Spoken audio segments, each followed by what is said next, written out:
और अब बात योगी आदित्यनाथ की।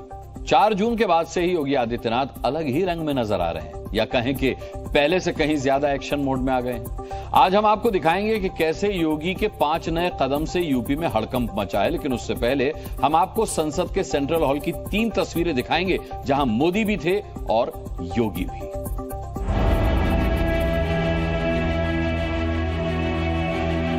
एनडीए की जिस बैठक में नरेंद्र मोदी को संसदीय दल का नेता चुना गया, वहां योगी आदित्यनाथ भी मौजूद थे।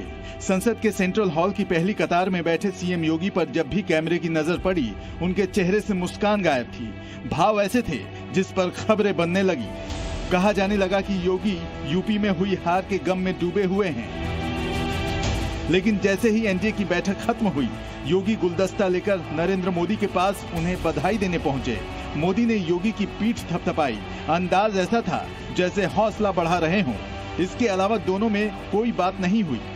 संसद के सेंट्रल हॉल में यूं तो कैमरे से लेकर सांसद तक सबका फोकस मोदी पर था, लेकिन उसके बाद योगी ही थे जिनके साथ सेल्फी लेने की होड़ मची थी। वहां मौजूद कई सांसद मोबाइल कैमरे से योगी के साथ अपनी तस्वीर ले रहे थे।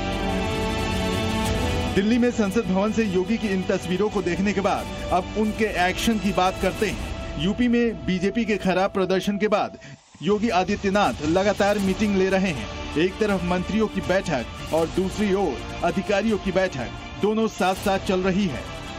योगी के एक्शन मोड से उत्तर प्रदेश में हड़कंप मचा है, खासकर अधिकारी वर्ग में। गुरुवार को योगी ने सभी विभागों के आला अधिकारियों की बैठक ली थी और उसके बाद सबको टास्क दिए।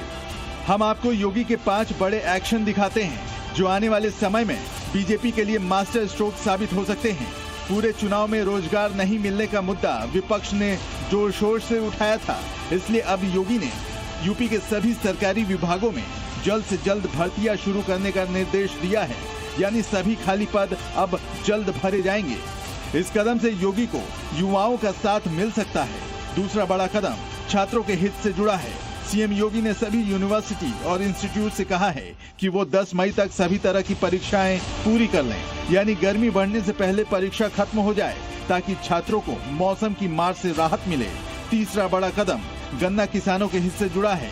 योगी ने संबंधित अधिकारी से कहा है कि नया सत्र शुरू होने से पहले गन्ना पेराई का भुगतान हो जाना चाहिए, ताकि वो पैसा किसानों के पास समय से पहुंच सके। चौथा बड़ा कदम बिजली कटौती के खिलाफ है। योगी का ऑर्डर है कि यूपी के शहर हो या गांव, इस प्रचंड गर्मी में बिजली नहीं काटी जाए। तभी बिजली कटे जब बहुत जरूरी हो, जैसे कि ट्रांसफार्मर जल जाए या तार गिर जाए। और 5वां बड़ा कदम मजदूरों से जुड़ा है। मनरेगा योजना के तहत काम करने वाले ऐसे मजदूरों की संख्या बढ़ी है जिन्हें समय से पैसा नहीं मिला है। उन्हें उनकी मजदूरी का पैसा मिलने में देरी ना हो, इसके लिए उस विभाग के अधिकारी को काम पर लगा दिया गया है। जो कुछ भी कदम उठाने की आवश्यकता है इस देश के युवाओं के लिए, किसानों के लिए, महिलाओं के लिए, इसके लिए सभी आवश्यक कदम उठाने में नरेंद्र मोदी सरकार पीछे नहीं हटने वाली। शनिवार को सुबह 11 बजे योगी अपनी मंत्रियों के साथ मीटिंग करेंगे, जिसमें बात यूपी में हार पर भी होगी। ब्यूरो रिपोर्ट, जी मीडिया।